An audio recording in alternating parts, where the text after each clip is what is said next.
Hello, great men and women of God. Well, thank God we are in another day again. And today we are going to be concluding the series we have been discussing about ministerial health. If any minister is not healthy in the areas that we have been discussing, then definitely there will be a crisis in the ministry. As a matter of fact, Apostle Paul tried to highlight on all these issues that we've been discussing in the scripture that we have been reading. There was once a man of God that had some issues in his ministry, and they were trying to know why those issues happened. And one of the issues he mentioned that he was not healthy in his home. His home was not healthy. His family was not healthy. And secondly, he said he was not financially healthy. So, as a minister of God, you must be healthy financially. If you look at the book of 1 Timothy chapter 3 that we have been reading, verse 5 says, "Not given to wine, nor violence, not greedy for money." Not greedy for money. You see, the moment any servant of God become greedy for money, become covetous, or having a receiving mentality, it's a manifestation of his financial health. It's not healthy financially. It's you can be having money and not be healthy financially. It's the moment you are greedy for money as a minister, you are covetous, and then you have receiving mentality. And it is that receiving mentality that will enable or sponsor manipulations on people to receive money. And as a minister of God, we must consciously look to our financial health. Consciously. How do we see money? When money, offerings, and tithes are given to us, how do we see it?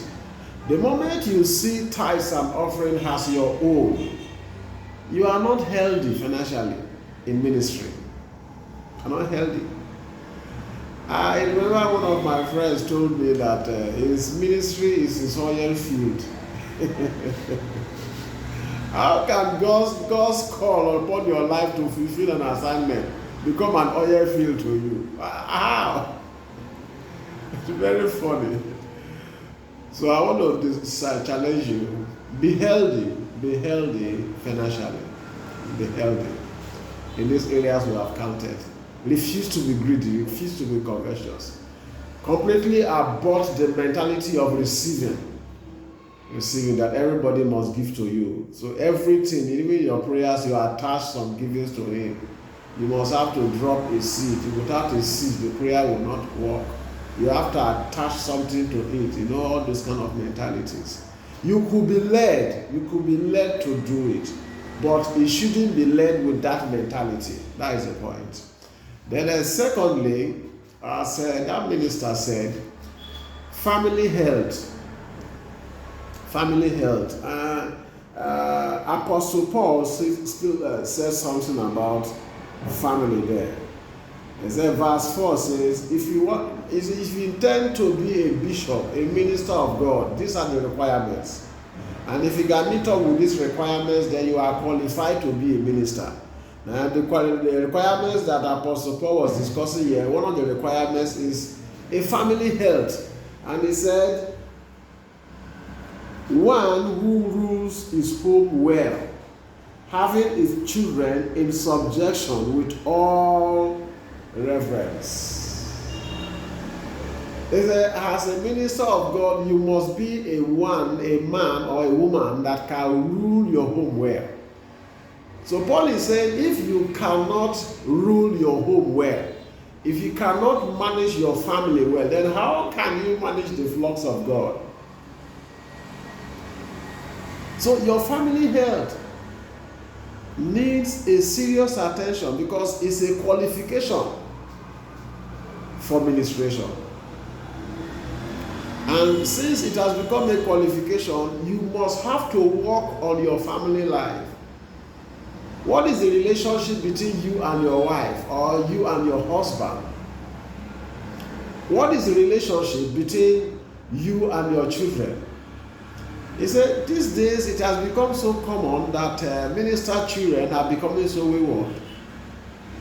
As a matter of fact, there are some children, they hate to become what their father is doing. There are some pastor children, you meet them and you ask them about ministry. Wow, do you like to become a pastor or a minister? But they say, lie, God forbid. Why?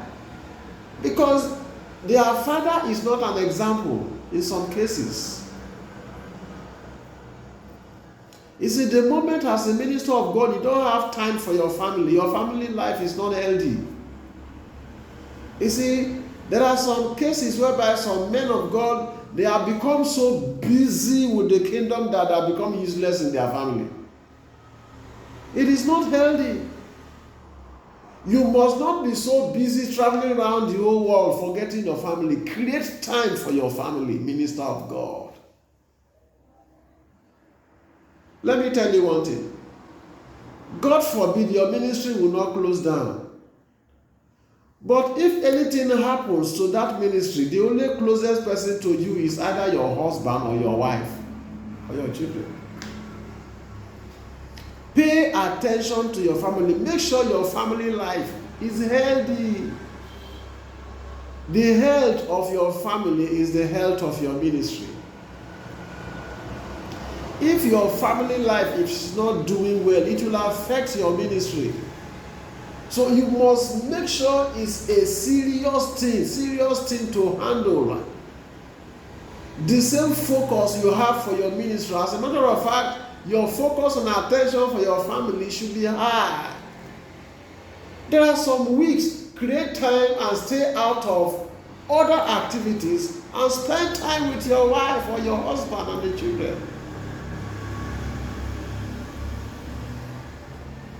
You don't just provide the money for the family and then you are traveling from US to London, from London to Canada, from Canada to South Africa. Say it's a kingdom you are spreading. No. It is not in order. It's an error. Your family is an example to other members or to other ministers. As a matter of fact, their family is another institution that God has brought in to expand His kingdom. So if your children are properly handled and they are in God and in the kingdom, their own children too will continue. But unfortunately, majority of ministers of God, their children are wayward because they don't have time for them. The same attention you give to your members, trying to make sure they grow, trying to make sure they are spiritual, trying to make sure their spiritual lives are balanced, their gifts are deployed. The same way you focus on your members, focus on your family. As a matter of fact, your wife or your husband is your first convert. He is the first soul that you must bring to the kingdom.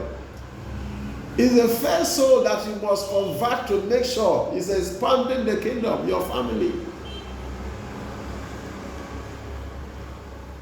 This is part 3 of our series, and we are going to close with this part 3 in this series.